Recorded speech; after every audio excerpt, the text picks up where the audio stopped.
أعوذ بالله من الشيطان الرجيم بسم الله الرحمن الرحيم سبحانك لا علم لنا إلا ما علمتنا إنك أنت العليم الحكيم رب اشرح لي صدري ويسر لي أمري واحلل عقدة من لساني يفقهوا قولي رب زدني علما صدق اللہ العظیم۔ اللہ رب العزت نے ہم سب کو قرآن عظیم الشان کتاب عطا فرمائی کہ اس قرآن کے اندر اللہ رب العزت نے ہدایت، رہنمائی اور کامیابی اللہ رب العزت نے رکھی ہے۔ قرآن کے اندر جو بندہ قرآن کے اوپر عمل کرتا ہے اللہ رب العزت اس کو اس دنیا کے اندر بھی عزت عطا فرماتے ہیں، اللہ رب العزت اس کو موت کے وقت بھی آسانی فرماتے ہیں اس کے لیے، اور اللہ رب العزت آخرت کے اندر بھی ہمیشہ ہمیشہ کی کامیابی اس کو عطا فرماتے ہیں۔ اللہ رب العزت نے یہ قرآن ہم سب کو عطا فرمایا ہے، اس قرآن پر عمل کر کے جس نے قرآن پر عمل کیا اللہ رب العزت نے اس کو کامیاب کیا، اور جس نے قرآن سے روگردانی کی، قرآن کو چھوڑا، تو وہ ہمیشہ ہمیشہ کے لیے ناکام ہوئے، پریشان ہوئے۔ اس لیے اللہ رب العزت نے ہم سب کو قرآن عطا فرمایا تاکہ ہم اس دنیا کے اندر بھی کامیاب ہو جائیں اور آخرت کے اندر بھی کامیاب ہو جائیں۔ آپ صلی اللہ علیہ وسلم کی ایک حدیث مبارکہ کا مفہوم ہے، آپ صلی اللہ علیہ وسلم نے فرمایا، حدیث شریف کا مفہوم ہے کہ اللہ رب العزت نے تورات کے علوم قرآن کے اندر جمع فرمائے، اللہ رب العزت نے انجیل کے علوم قرآن کے اندر جمع فرمائے، اللہ رب العزت نے زبور کے علوم قرآن کے اندر جمع فرمائے، اللہ رب العزت نے جو پہلے انبیاء علیہ السلام کو صحیفے ملے تھے وہ سارے علوم اللہ نے قرآن کے اندر جمع فرمائے۔ اور فرمایا آپ صلی اللہ علیہ وسلم نے کہ اللہ رب العزت نے مجھے وہ علوم بھی عطا فرمائے قرآن کے اندر جو پہلے انبیاء علیہ السلام کو نہیں ملے تھے۔ تو قرآن جو ہے اللہ رب العزت نے ہدایت اور رہنمائی کے لیے عطا فرمائے۔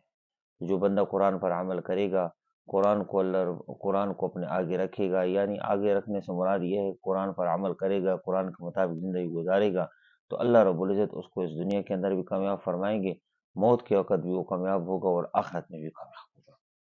ہاں، تو یہ قرآن جو ہے یہ ہمیشہ ہمیشہ کی کامیابی کے لیے اللہ رب العزت نے ہم سب کو عطا فرمایا ہے۔ تو جو قرآن پر عمل، قرآن کو صحیح طریقے سے پڑھنا بھی ہے، قرآن کو سمجھنا بھی ہے، قرآن پر عمل کرنا بھی ہے، اور آگے پہنچانے کی بھی نیت کرنی ہے۔ تو آپ جس طرح مولانا احمد لاہوری رحمہ اللہ فرمایا کرتے تھے کہ پورے قرآن کا خلاصہ 3 باتوں کے اندر ہے، پورے قرآن کا خلاصہ 3 باتوں کے اندر ہے: اللہ کو راضی کرنا عبادت کے ساتھ، حضرت محمد صلی اللہ تعالی علیہ وسلم کو راضی کرنا اطاعت کے ساتھ، اور مخلوق کو راضی کرنا خدمت کے ساتھ۔ یہ پورے قرآن کا خلاصہ ہے۔ اور ایک جگہ فرمایا کہ پورے قرآن کا خلاصہ وہ سورہ فاتحہ کے اندر ہے، سورہ فاتحہ، پورے قرآن کا خلاصہ سورہ فاتحہ کے اندر ہے، اور سورہ فاتحہ کا خلاصہ ایاک نعبد و ایاک نستعین کے اندر ہے۔ مقصود اس سے یہ ہے کہ اے اللہ ہم خاص تیری عبادت کرتے ہیں اور خاص تجھی سے مدد مانگتے ہیں۔ مقصود اللہ کے ساتھ تعلق بنانا ہے۔ مقصود کیا ہے کہ ہمارا اللہ کے ساتھ تعلق بن جائے، کیونکہ سب کچھ اللہ کے ہاتھ میں ہے۔ لہو ملک السماوات والارض، بادشاہی ساری اللہ ہی کی ہے۔ لہو ما فی السماوات و ما فی الارض، جو کچھ بھی ہے آسمانوں میں اور زمینوں میں سب کچھ اللہ کا ہے۔ اور کیا فرمایا؟ لہو خزائن السماوات والارض، للہ خزائن السماوات والارض، خزانے سارے اللہ کے پاس ہیں، خزانے سارے اللہ کے پاس ہیں۔ لہو مقالید السماوات والارض، خزانے بھی اللہ کے ہیں اور چابیاں بھی اللہ کے پاس ہیں۔ اب اللہ کے ساتھ تعلق بن جائے، جب من کان للہ کان اللہ لہو، جو اللہ کا ہو جاتا ہے اللہ اس کا ہو جاتا ہے۔ اس طرح بعض جگہوں پر وہ ایک کاغذ سا لکھا ہوتا ہے نا، کاغذ کے اوپر قرآن کی ایک فریاد لکھی ہوتی ہے کہ اے میرے ماننے والے مسلمان، تیرے ہاتھ میں ہو قرآن پھر تو کیوں ہو پریشان۔ قرآن ایک فریاد کرتا ہے کہ اے میرے ماننے والے مسلمان، تیرے ہاتھ میں ہو قرآن پھر تو کیوں ہو پریشان۔ تو ہمارا اللہ کے ساتھ جب تعلق بن جائے گا، قرآن کے مطابق صحیح طریقے سے عمل کریں گے، تو ہم جو پڑھیں گے قرآن کے اندر اس سے ہمیں فائدہ ہوگا۔ آج ہم پڑھتے ہیں، ہمیں فائدہ اس لیے نہیں ہوتا کہ ہمارا اللہ کے ساتھ تعلق نہیں بنا۔ تو اللہ کے ساتھ تعلق بنانا ہے، اللہ کے ساتھ تعلق بنانا ہے۔ اللہ کے ساتھ تعلق بن جائے گا تو سب کچھ ہمارے لیے آسان ہو جائے گا۔ اسی لیے قرآن دیکھیں، قرآن میں شروع میں سب سے پہلے یہ اللہ رب العزت نے اپنی تعریف کی ہے، کیونکہ کائنات کا سارا نظام یہ اللہ کے ہاتھ کے اندر ہے۔ کائنات کا سارا نظام اللہ نے پیدا کیا، اللہ چلا رہے ہیں، اور ایک دن آئے گا اس نظام کو اللہ سمیٹ دیں گے۔ اس لیے حضرت مولانا عبداللہ درخواستی رحمہ اللہ فرمایا کرتے تھے، جس کا کھائیں اس کا گائیں، جس کا کھائیں اس کا گائیں۔ جو اللہ ہمیں کھلا رہا ہے، جو اللہ ہمیں پلا رہا ہے، تو اس اللہ کے ساتھ ہمارا تعلق بن جائے۔ اس لیے یہ جگہ فرمایا لو کان فیہما آلہۃ الا اللہ لفسدتا، اگر اللہ کے علاوہ اس کائنات کے اندر کوئی اور الہ ہوتا تو فساد پھیل جاتا۔ مقصود کیا ہے؟ اللہ کے ساتھ، اللہ کے علاوہ کوئی اور الہ نہیں ہے، تو ہمارا اللہ کے ساتھ تعلق بن جائے، تعلق بن جائے۔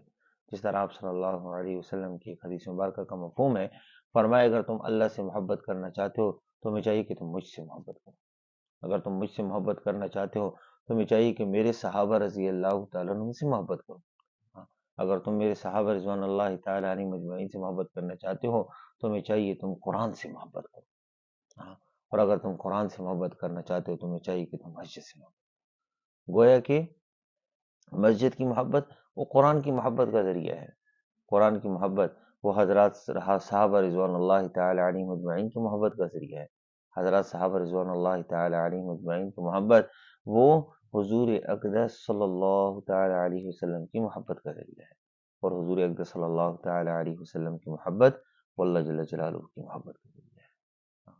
تو وہ یہ ساری کڑیاں ہیں، اللہ تک ملنے کی کڑیاں ہیں۔ تو اس سے مراد کیا ہے؟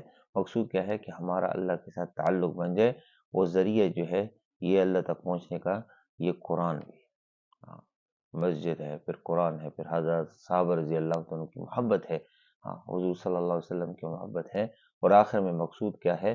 اللہ کے ساتھ محبت، کہ اللہ ہمیں مل جائے، اللہ کے ساتھ تعلق بن جائے۔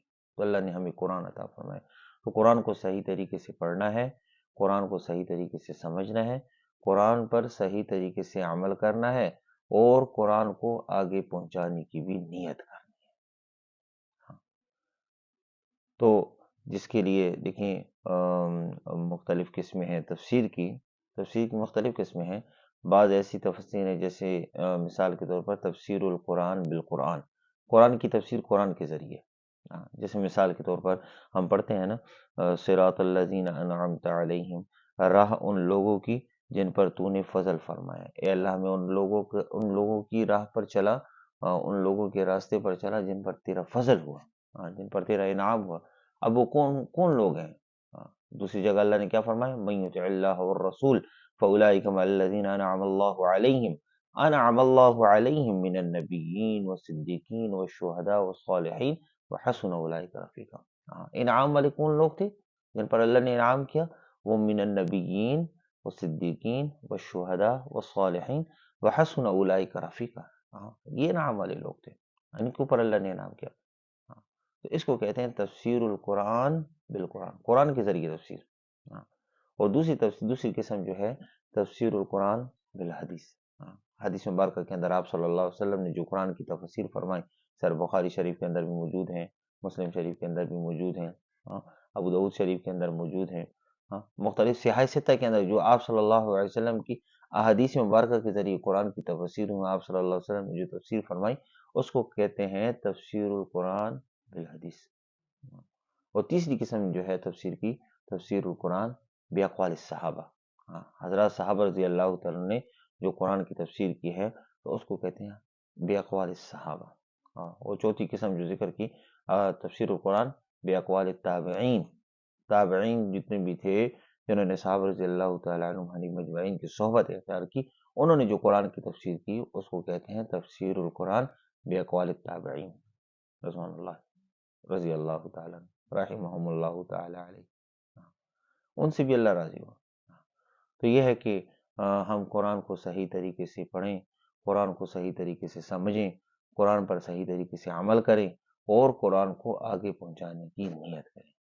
تو اللہ سے دعا ہے کہ اللہ رب العزت ہمیں قرآن کو صحیح طریقے سے پڑھنے کی بھی توفیق عطا فرمائے، قرآن کو صحیح طریقے سے سمجھنے بھی کی توفیق عطا فرمائے، اور قرآن کو صحیح طریقے سے آگے پہنچانے کی بھی توفیق عطا فرمائے۔